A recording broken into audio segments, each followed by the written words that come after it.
میں بہت تھک چکا ہوں، جنہیں اپنا سمجھا وہی پرائے نکلے، جن کے لیے راتوں کو جاگتا رہا روتا رہا وہی میری بے بسی کا مذاق اڑاتے رہے۔ اللہ اب تو ان آنسوؤں نے بھی فریاد کرنا چھوڑ دیا ہے، کیونکہ یہ جانتے ہیں کہ اب اللہ کے سوا دنیا میں فریاد سننے والا اور کوئی نہیں رہا۔ اللہ تو نے کہا تھا کہ تو 70 ماؤں سے بڑھ کے محبت کرنے والا ہے، تو 70 ماؤں سے زیادہ محبت کرنے والا ہے، تو پھر آ جانا، مجھے اس محبت سے لپٹا لینا، کیونکہ اب انسانوں کی دنیا میں میری ہستی بس بوجھ بن چکی ہے۔ اللہ میں جس راستے پہ چلا دھوکے نے میرا استقبال کیا، جس ہاتھ کو تھاما اسی نے مجھے کاٹا، اور جب میں چیخا، جب میں درد سے کراہیا تو لوگ بولے کمزور ہو گیا ہے تو، کمزور ہو گیا ہے، بزدل ہو گیا ہے تو، اس لیے تو رو رہا ہے۔ میری ماں نے مجھے دعا دی تھی کہ بیٹا کبھی کسی کو دکھی نہ کرنا، پر کاش وہ یہ بھی دعا دے دیتی کہ کوئی میرے بیٹی کو بھی دکھی نہ کرے، کوئی میرے لال کو بھی دکھی نہ کرے۔ میرے رسول کریم نے فرمایا تھا اللہ اس کے قریب ہوتا ہے جو ٹوٹ کر گر جاتا ہے۔ یا اللہ اس وقت میں ٹوٹ چکا ہوں، اس وقت میں بکھر چکا ہوں، اس وقت میں گر چکا ہوں، آ جانا، مجھے جوڑ لینا، ورنہ تیرے ظالم لوگ مجھے روند ڈالیں گے۔ لوگ کہتے ہیں مرد کبھی نہیں روتا، لوگ کہتے ہیں مرد کبھی نہیں روتا، مرد کبھی نہیں روتا۔ سنو، جب باپ کا کندھا نہ رہے، ماں کی گود باقی نہ رہے، بہن کی آواز سنائی نہ دے، بھائی بے وفائی کر جائیں، اور جب بیوی بیگانی ہو جائے تو اس وقت مرد کا صرف دل نہیں روتا، اس کی سانسیں بھی رو پڑتی ہیں۔ مرد کیوں نہیں روتا؟ مرد رلایا جاتا ہے، مرد تڑپایا جاتا ہے۔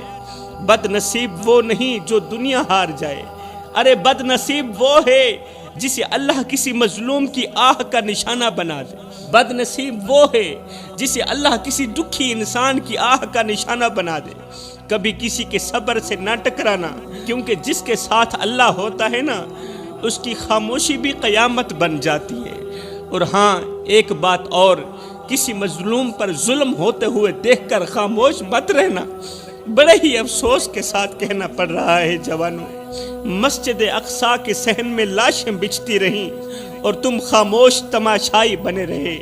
نبیوں کی سرزمین خون سے تر ہوتی رہی، اور 57 ملکوں کے حکمرانوں کی غیرت بے غیرتی کے قبرستان میں دفن ہو گئی۔ کاش فلسطین جیسی مائیں پوری دنیا میں ہوتی، کاش فلسطین جیسی مائیں پوری دنیا میں ہوتی، تو آج ہماری نسلیں کسی فلمی ایکٹرز کے پیچھے نہ چلتی بلکہ حضرت عمر فاروق کے قدموں کے نشان ڈھونڈتی۔ اگر فلسطین اور غزہ کی مائیں پوری دنیا میں ہوتی تو آج میری قوم کے نوجوان سیدنا عمر فاروق کے قدموں کے نشان ڈھونڈ رہے ہوتے۔ فلسطین کی وہ ماں جس کے 5 بیٹے اس کی آنکھوں کے سامنے ملبے تلے دفن ہو گئے، نہ کفن ملا نہ جنازہ، بس ریت پتھر اور چیخیں، مگر وہ ماں روئی بھی تو صرف اللہ کے آگے۔ اس نے کہا یا اللہ تو نے دیا تھا تو نے ہی لے لیا، بس اب مجھے صبر دے کہ میں اپنے شہید بچوں کو ہمیشہ کے لیے بھول جاؤں۔ جوانوں، فلسطین کی اس ماں کی چیخیں آج اگر حضرت عمر فاروق کے کانوں میں پڑ جاتی تو خدا کی قسم اسرائیلی اپنی پیدائش پر افسوس کرتے، زمانہ دیکھتا کہ اسرائیلی اپنی پیدائش پر لعنت کرتے۔ آج اگر حضرت عمر فاروق کے کان میں آواز پڑتی تو حضرت عمر فاروق کے ہاتھ میں تلوار ہوتی، وہ فلسطین کی سرزمین پر کھڑے ہو کر بلند آواز سے کہتے اے اقصی تو گھبرا نہیں، تیرا عمر آ گیا ہے۔ جہاں مظلوم روئے وہاں عمر خاموش نہیں رہ سکتا۔ آج عمر فلسطین کے بچوں کی لاشیں نہ دیکھ سکتے، آج وہ امت کے حکمرانوں کا گریبان پکڑ کر جھنجھوڑ کر کہتے اٹھو، جب تک اقصی قید میں ہے تمہاری نیند حرام ہے، جب تک عمر زندہ ہے، جب تک مسجد اقصی قید میں ہے، اس وقت تک تمہاری نیندیں حرام ہیں، تم نہیں سو سکتے۔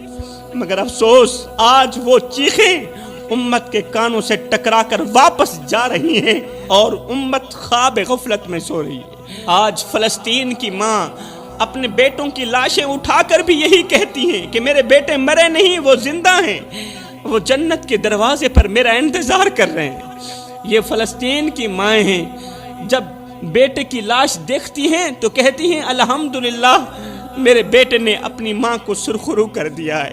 ایک طرف وہ مائیں ہیں، آج ہماری ماں کا حال یہ ہے، آج اگر فلسطین کے لیے بیٹے کی آنکھ نم ہو بھی جائے تو ماں کہتی ہے چپ رہو بیٹا، کوئی بات نہیں، زمانہ بہت خراب ہے۔